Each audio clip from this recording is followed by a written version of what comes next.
السلام علیکم چې د شمال ریډیو ذاتو عزتمندو اوریدونکو او کتونکو زه محمد اسحاق احساس یم او زه جاوید عادل یم.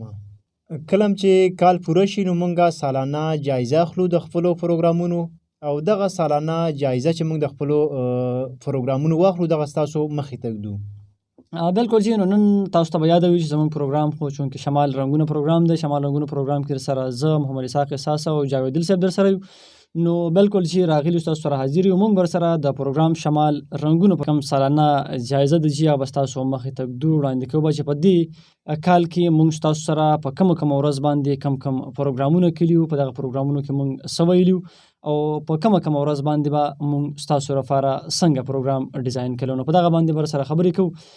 د پیر په ورځ باندې به جی زموږ سره سبق آموز قصه وه چې په دغه قصه کې به یو پیغام و، یو سبق به پکې پروت و، بیا به دغه قصې هغه نچوړ تاسو راوستو زموږ سره به د ټلیفون د لارې خپل نظر شریکاوه. د دغه پروګرام یو شارټ کلیپس د باندې اورو. او نننۍ سټوري چې کومه سبق آموز سټوري نن مونږ راوړې ده نو هغه جی د یو داسې سړي په باره کې ده کوم چې یو ډېر زیات مالدار و، یو ډېر زیات غټ بزنسمین و. نن د دې په باره کې سټوري ده چې د بزنسمین داسې څه کړي و، د مالدار سړي داسې څه کړي و چې د دې په باره کې چې مونږ دا سټوري راوړې ده. نن در سره چې په دې باندې سټوري شاملو. دل صاحب و چې یو بزنسمین و او دا بزنسمین یو کلي ته روان و. خو دې کلي ته په دې سوچ باندې تلو چې هلته به یو فیکټري، یو کارخانه جوړوم او په دغه سوچ باندې روان شو دې کلي ته. کله چې دا دې کلي ته روان شو او کلي ته سفر شروع کو نو د سفر په دوران کې د ته مخې ته یو سیند رالی چې څه ځای پورې سفر وکړو. کله دې سفر دغه کلي ته نږدې شو نو د ته مخې ته یو سیند رالی په لار کې، او چې کله دغه سیند ته مخې ته رالی نو دغه سیند د په لار کې رکاوټ جوړ شو. نو سوچ یې کاوه چې اوس په دې کلي ته خوا څنګه پورې وځمه، څه لار نشته دی ځکه سړی ناشنا و، پته ورته ونه. نو په دې سوچ کې چې دې کلي ته به څنګه پورې وځمه نو دلته یو کس و او د هغې نه یې پوښتنه وکړه چې دلته څه لار شته دی چې زه پې دې پورې کلي ته ورپورې وځم او زه پې پورې غاړه لاړ شم. نو چونکې د سړي سره خو گاړه او گاړه الان کې په سیند باندې پورې وځي نو دا سړي چې کله دې نه تپوس وکړو نو د سړي ته جواب ورکړو چې او بالکل لار شته دی. خو چې کله د سړي تپوس وکړو چې لار په کم طرف باندې ده، زه په کم طرف باندې لاړ شم، نو هغه کس ورته وویل چې ته که غواړې چې په روډ باندې لاړ شي او په خپل ګاډي کې لاړ شي نو ته به په یو ډېر اوږد سفر باندې راتاویږي او ستا به تقریبا 9 یا 10 غنټې لګي چې ته دغه طرف ته راتاویږي، دغه کلي ته رارسي. او که غواړې چې په لنډو باندې لاړ شي نو بالکل په دې سیند باندې به پورې وتل وي او بیا به ستا د 20 منټو پورې لګي، خو بیا به ته په کشتۍ کې پورې وځي. نو کله چې دې سړي دا خبره واورېده نو دې سړي لږ شانته سوچ وکړو چې 10 غنټې لار او بل سیټ ته 20 منټه لار. نو دې سړي فیصله وکړه چې په دې روډ باندې که ځمه نو 10 غنټې مې لګي او ټایم چې کم دا مې خرابېږي نو داسې به وکړم چې زه په دې کشتۍ کې به پورې وځم. د منګل په ورځ باندې به زموږ سره ټاپک و. په دغه ټاپک کې به مونږ کوشش دا کوو چې تاسو سره په موجوده حالاتو باندې تاسو لا ټاپک راوړو، په هغې باندې تاسو سره خبرې وکړو او هغې ته ستاسو نظر راوګرځو او په هغې باندې ستاسو کالونه به هم راتلو، ستاسو نظر به هم اخیستو، موږ به سره به خپل نظر هم شریکاو. راځئ چې د دغه د ټاپک یو شارټ کلیپ په تاسو باندې واورو. نن را سره موضوع ده په خپل ځان کې د نورو خلکو لپاره احساسات پیدا کول. یعنی یو سړي سره د یو کار احساس پیدا شي چې دا زه کوم کار کوم دا غلط کوم او که صحیح کوم، دې ته به د نورو خلکو ته بر دې نه پیدا وي او که به ګټه وي. ما ته څومره پیدا ده نو آیا دغه شانتې نورو خلکو ته پیدا شته دی او که نشته دی. ما ته پیدا وشوله نو بل سړي ته پیدا کېږي که نقصان کېږي. په دې باندې به را سره خبرې کوو. نن په دې باندې خبرې کوو چې که موږ خپل ځان کې د نورو خلکو دپاره احساسات پیدا کړو او لږ سوچ د خپل ځان سره کوو په دغه ټایم کې کوم کار چې موږ کوو چې آیا دا زه کوم کار کوم، دا کوم څه کوم، په دې باندې به بل چاته څه پیدا وي او که نقصان به وي. ما ته به پیدا وي که به نقصان وي، معاشرې ته به پیدا وي که به نقصان وي. نو په دې باندې به را سره تاسو خبرې کوئ. که نن سبا موږ وګورو عادل صاحب یو مثال که وګورو نو د زیاتر کورونو نه اوبه هغې بهر روډونو ته یا کومې لارې کوڅې چې دي هغې ته راړولې وي هغې ته راځي. نو دغه کمې ګنده اوبه چې راځي چونکې ټیک ده مونږ خو د خپل ځان ته پیدا وشو او ځان هم ته خلاص کو خو چې بهر دا کمې اوبه راغلې دي روډ ته څومره تکلیف به وي خلکو ته.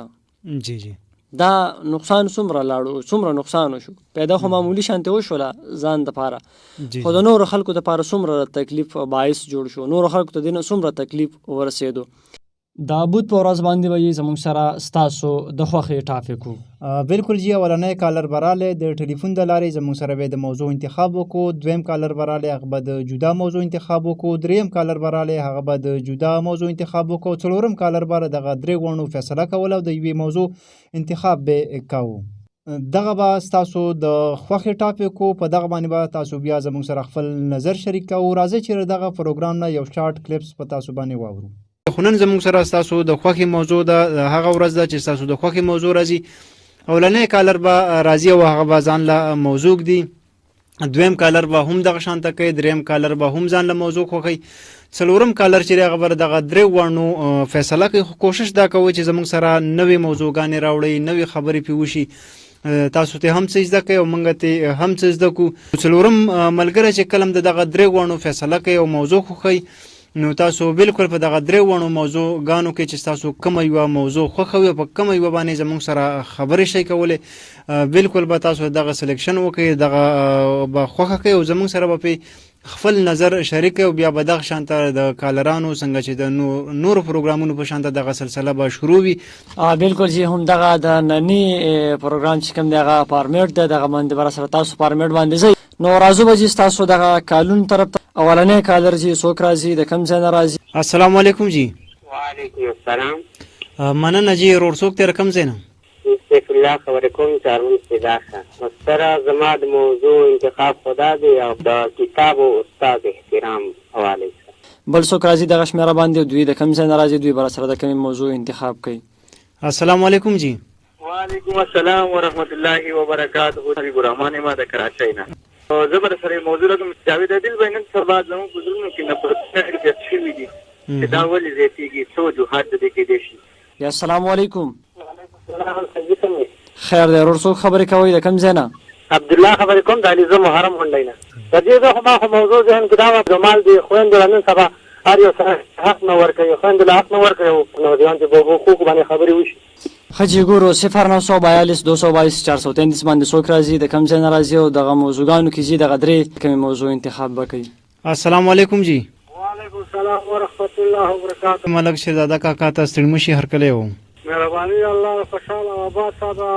نو زه خو وایم که نه جاوید عادل صاحب جی جی جی هغه مخکینی موضوع هغه اولني کالر چې کومه خوښه د استاد احترام وشي که نه احترام واقع دی چې په کار یې خو هغه هر یو کتاب د جمعرات په ورځ باندې به زموږ سره موضوع وه. بالکل چې د ورځ باندې موږ تاسو لپاره موضوع راوړله او په دې موضوع به سره موږ خبرې کولې. موږ کوشش به دا چې تاسو لپاره داسې یو موضوع راوړو چې د هغې نه تاسو ته څه فایده وشي چاپېریال ته څه فایده وشي او داسې موضوع چې د هغې په نقصاناتو د هغې په فایدو باندې موږ خبرې وکړو او د هغې نه موږ خبر شو. کوشش به همدا و چې په یو داسې موضوع باندې خبرې وکړو چې هغه زموږ او ستاسو په ژوندون کې بدلون راولي. نو موږ ورسره پې خپل نظر شریک کړو بیا به راسره پې تاسو راتلئ تاسو به هم راسره پې خپل نظر شریک کوو. راځئ چې دغه پروګرام یو شارټ کلیپ هم تاسو ته در واورو.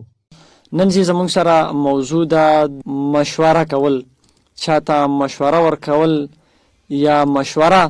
نن په دې باندې به خبرې کوو چې مشوره وایسته اسلام د دې په باره کې څه وایي بیا زموږ معاشره کې څه دي بیا په مشوره باندې عمل کول څومره پیدې دي پکې نه کول څومره نقصانات دي پکې او مشوره به د څنګه خلکو سره کوو د چا نه به مشوره اخلو چا چاله به څنګه مشوره ورکوو. بیا د مشورې هم قسمونه دي یو سایډ ته ښه وي بل سایډ ته بده وي. نو په دې ټولو به درسره خبرې کوو ننني پروګرام کې. اول خدا را چې مشوره دې ته وایي چې د چا نه رای اخیستل یا چاله رای ورکول جی جی یا د دې سره داسې یو کار هغه سر ته رسول چې هغه کې ته د چا نه رای واخلي او مشوره د چا څه وکړي.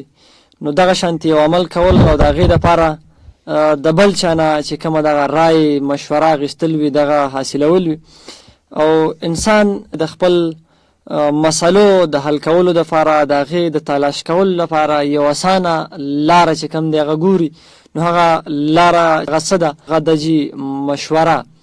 د هفتې په ورځ باندې به جي زموږ سره جنرال پروګرام و.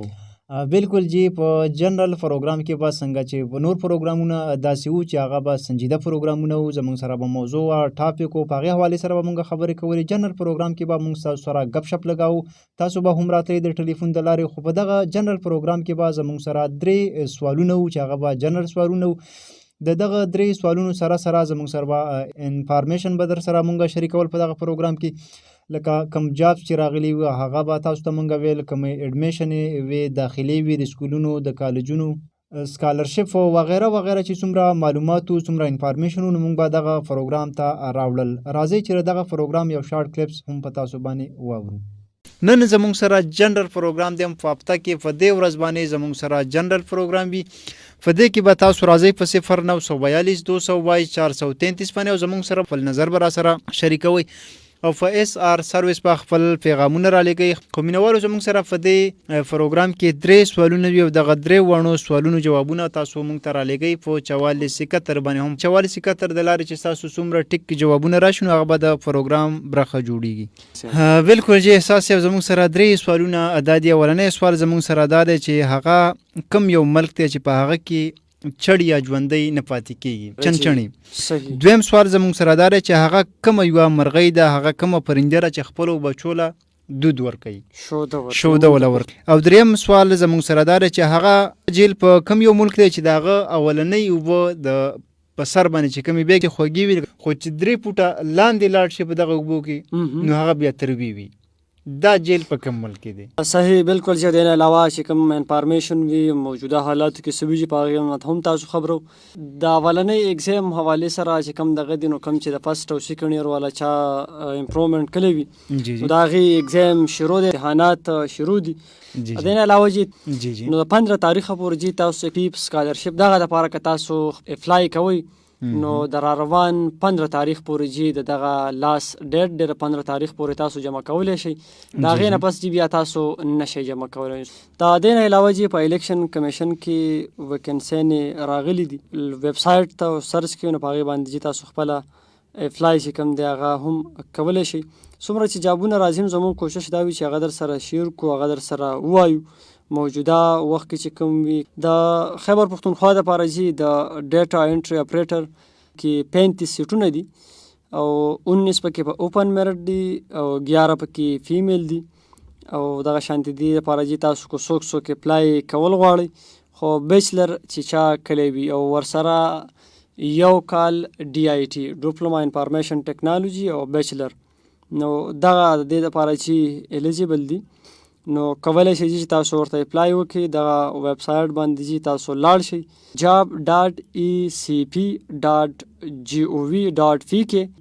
د نه علاوه څومره چې د بي اس سټوډنټان مونږ اوري نو د بي اس بس د ایگزام دپاره چې مې بس اډمیشن شروع کیږي نو څومره هم چې دغه شانتي بي اس سټوډنټان دي هغوی دا وخت مونږ اوري او خبر نه وي روان پیر په ورځ باندې د بي اس لپاره چې کوم ایگزام دی د هغې لپاره چې اډمیشن شروع کیږي نو خپلې چې اډمیشن هغه وکړئ. دا به د شمال رنګونو پروګرامونو جایزه چې ستاسو مخې ته مو کېښودله چې په دې کال کې موږ ستاسو سره کم پروګرامونه کړي په کومو پروګرامونو کې د سره موږ څه کړي. دغه مختلف پروګرامونه او مختلف ورځې وي، مختلف پروګرامونه به ستاسو سره موږ کول. امید لرو چې زموږ دغه کم پروګرامونه شوي دغه نه به تاسو ته ډېره فایده شوي وي او دغه وجې زموږ د پروګرامونو سالانه جایزه زموږ سره ټایم چې کوم دغه سر ته رسیږي. تاسو به نورو پروګرامونو سالانه جایزه هم اورئ. په دغه ځای باندې چې د شمال رنګونو کوربنو محمد اسحاق احساس او جاوید عادل ته ورکوي اجازت.